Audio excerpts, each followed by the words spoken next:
Hello students, so we are going to start our new chapter which is vector analysis. So your first topic is scalar and vector quantities. Okay, as we already know there are two type of quantities which is first is scalar and the second one is vector quantity. So your first is scalar quantities. So scalar quantities those physical quantities which possesses the magnitude only but have no direction. It's called scalar quantity. देखिए scalar quantity वो quantity होती है जिसमें सिर्फ magnitude होता है but उसमें कोई डायरेक्शन नहीं होती है. देखिए for example if we say that the mass of a sphere is 4 kg then this statement is complete self. ठीक है, क्योंकि इसमें हमें डायरेक्शन नहीं बतानी, इसमें सिर्फ हम क्योंकि स्केलर क्वांटिटी है तो उसमें डायरेक्शन नहीं होगी, सिर्फ मैग्नीट्यूड होगा. तो यहाँ पे 4 kg is a magnitude, 4 is a magnitude and kg is a unit. So next, other examples: length, volume, density, time, temperature, work, energy, electric current, charge, resistance, potential, specific heat, capacity, etc.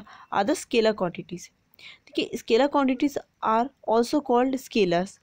Scalar quantities obey all the laws of addition, subtraction, multiplication, division as are followed by real numbers. Therefore, scalars can be added, separated, divided or multiplied by simple algebraic laws. देखिए scalar quantities सारे loss को ओवे करेगी, addition हो, subtraction और multiplication हो. क्यों? क्योंकि देखिए स्केलर क्वांटिटीज को हम ऐड और सब्ट्रैक्ट और डिवाइड कर सकते हैं क्योंकि ये मैग्नीट्यूड है. तो मैग्नीट्यूड को ईजिली किसी भी नंबर, क्योंकि मैग्नीट्यूड मतलब नंबर्स, तो उसको क्या हम ईजिली ऐड कर सकते हैं, सब्ट्रैक्ट कर सकते हैं, मल्टीप्लाई कर सकते हैं. ठीक है, बट हम डायरेक्शन को बता सकते हैं कि ये डायरेक्शन वो डायरेक्शन रहती है, पर डायरेक्शन को हम एडप्ट नहीं कर सकते जो कि वेक्टर क्वांटिटी रहेगी.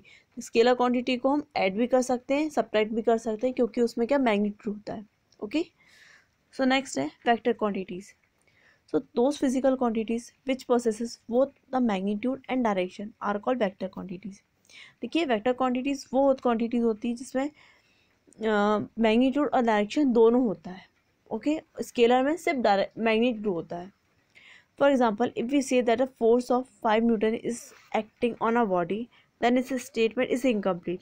क्योंकि यहाँ पे सिर्फ 5 न्यूटन सिर्फ मैग्नीट्यूड की बात की जा रही है, इसमें डायरेक्शन नहीं बताई जा रही कि वो बॉडी के वो मतलब उसका फोर्स किस डायरेक्शन में लग रहा है. ठीक है, इसमें सिर्फ वेक्टर क्वांटिटी हम सिर्फ मैग्नीट्यूड को अकेले नहीं शो कर सकते, उसमें हमें डायरेक्शन भी शो करनी होगी, उसको तभी कहलाएगी वो एक vector quantity. So to describe the force completely, direction is essential. This is because the forces acting on a body in different direction produce different effects. Thus force has both the magnitude and direction. Therefore force is a vector quantity. क्योंकि force एक vector quantity होती है क्योंकि इसमें magnitude और direction दोनों होता है. देखिए सपोज कि अगर किसी बॉडी पे 5 न्यूटन का फोर्स लग रहा है, उस बॉडी पे 5 न्यूटन फोर्स लगा, पर हमें उसमें डायरेक्शन भी बतानी पड़ेगी कि वो किस डायरेक्शन में फोर्स, उस बॉडी पर वो जो फोर्स है वो किस डायरेक्शन में लग रहा है. ओके, हमें दोनों चीज़ को शो करनी पड़ेगी. So other examples: velocity, acceleration, retardation, displacement, torque, intensity of magnetic field, magnetic moment, weight, stress, potential gradient, current density, etc. are vector quantities. Vector quantities are also called vectors. As a vector possesses direction also, they cannot added, subtracted, multiply or divided by simple law of algebra. देखिए इसमें loss of algebra vector quantity में follow नहीं होते क्योंकि इसमें हम direction को हम ऐड सब्ट्रैक्ट नहीं कर सकते, सिर्फ हम सिर्फ मैग्नीट्यूड को ही जोड़ सकते, घटा सकते. Okay,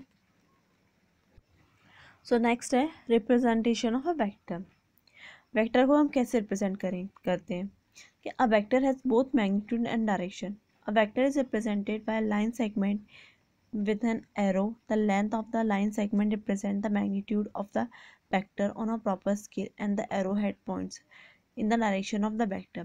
The starting point on the point of action of vector is called origin or tail of the vector, and the head of an arrow is called head or the terminal point of the vector. So point O is a tail and point P is the head of a vector OP. देखिए यहाँ पर देखिए यहाँ पे एक diagrammatical representation दिया है vector का. देखिए यहाँ पे वेक्टर कुछ इस तरह से हम रिप्रेजेंट करते हैं, जैसे यहाँ पे ओ दिया है, इसमें एक पॉइंट ओ है और एक पॉइंट पी है एरो साइड. तो यहाँ पे देखिए तो उसका जो यहाँ ये वाला पोर्शन उसको हम बोलते हैं टेल और इस वाले पोर्शन को हम बोलते हैं हेड. यहाँ पे जैसे डायग्राम पे दिया है, यहाँ पे इस पॉइंट्स को हम बोलते हैं टेल और इसको बोलते हैं हम हेड. ओके, सो नेक्स्ट है notation of a vector. So next is notation of a vector. Usually the notation used to represent a vector are bold face or dark letter alphabet. Example A B C, or a small letter A B C, etc. But these notation are not convenient for writing. In writing, vectors are represented by alphabets with an arrow sign or over them. Example A vector, B vector, C vector. देखिए vector को हम कुछ इस form में, मतलब vector को हम A B C की फॉर्म में रिप्रेजेंट करते हैं, ठीक है. बट उसको हम डायरेक्शन के साथ, हमें इन वेक्टर क्वांटिटी हमें उसको डायरेक्शन कुछ इस तरह से ए वेक्टर, बी वेक्टर और सी वेक्टर हमें ऊपर उस पर एरो के थ्रू उसको शो करना पड़ेगा, तभी ये वेक्टर क्वांटिटी कहलाएगी, क्योंकि हमें इसमें डायरेक्शन भी उसकी ऊपर एरो का मतलब होता है कि वेक्टर क्वांटिटी है. ओके, उसको हम कुछ A vector, B vector, C vector के फॉर्म में शो करते हैं. A vector can also be represent as term of its origin head as such as OP vector. Okay, so हमें वेक्टर को किसी भी हम वेक्टर को रिप्रेजेंट कुछ इस तरह से कर सकते हैं, ऊपर उसके हमें एक एरो लगाना पड़ता है ए वेक्टर.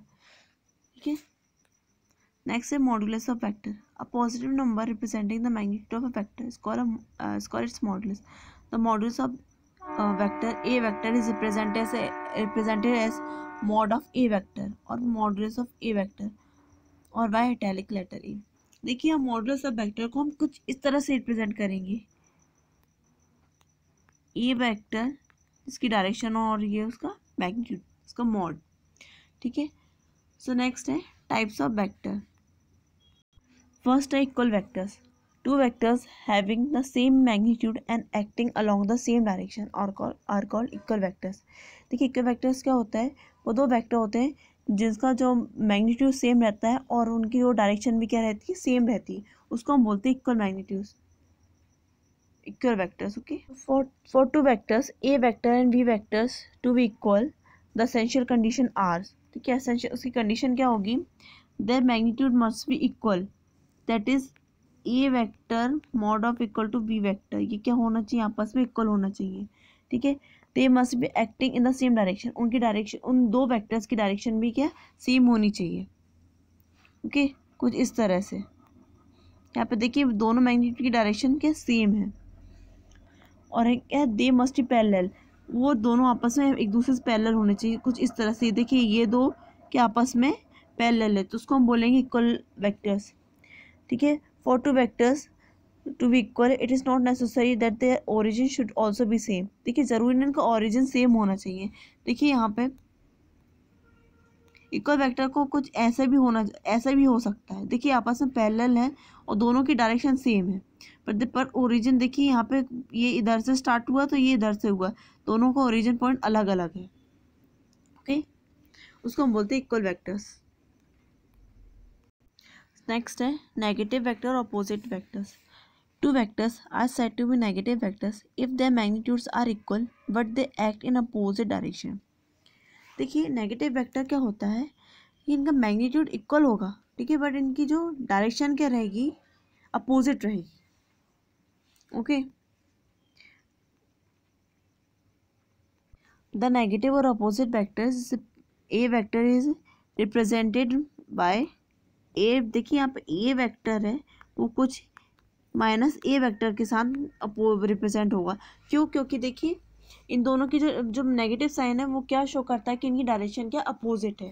देखिए वो किस इस तरह से होंगे कि अगर देखिए एक वेक्टर की डायरेक्शन ये है, जैसे ये ए वेक्टर है और नेक्स्ट क्या रहेगी इसकी दूसरे वेक्टर की डायरेक्शन क्या रहेगी, अपोजिट रहेगी, कुछ इस तरह से.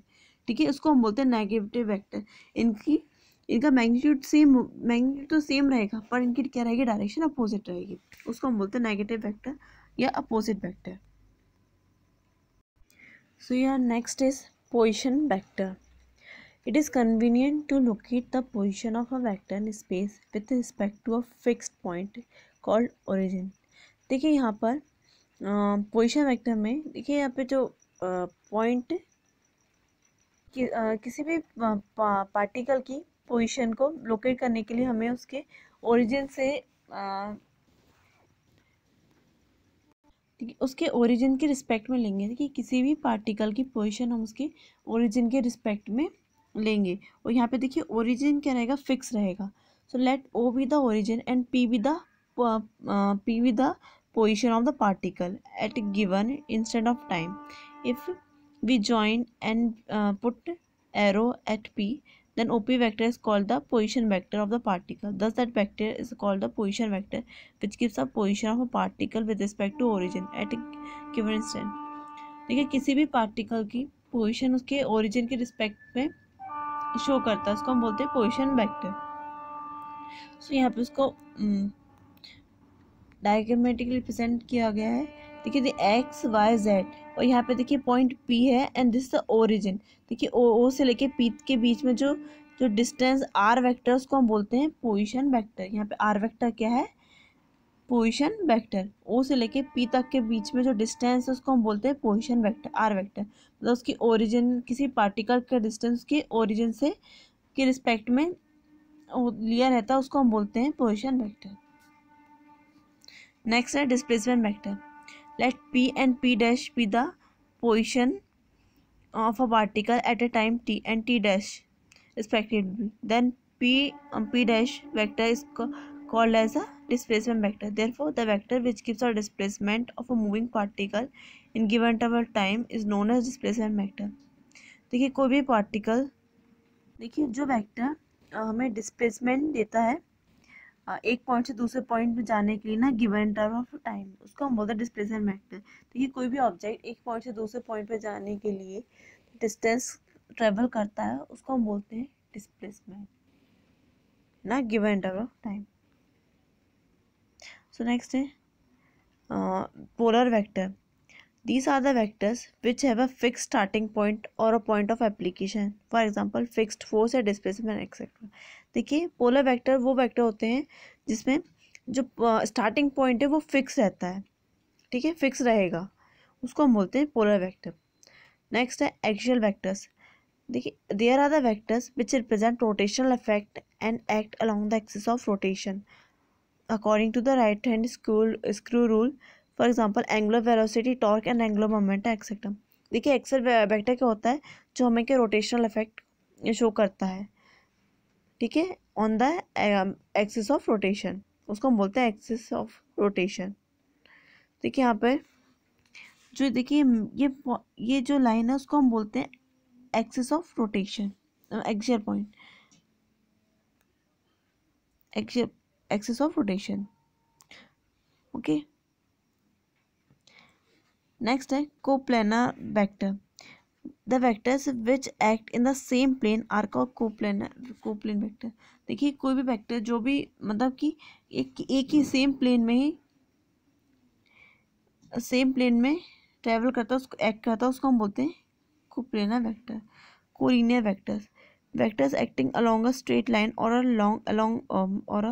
Long parallel lines are called collinear vectors. The angle between these vectors is always 0 degree or 180 degree. Okay, so yeah, these are the types of vector.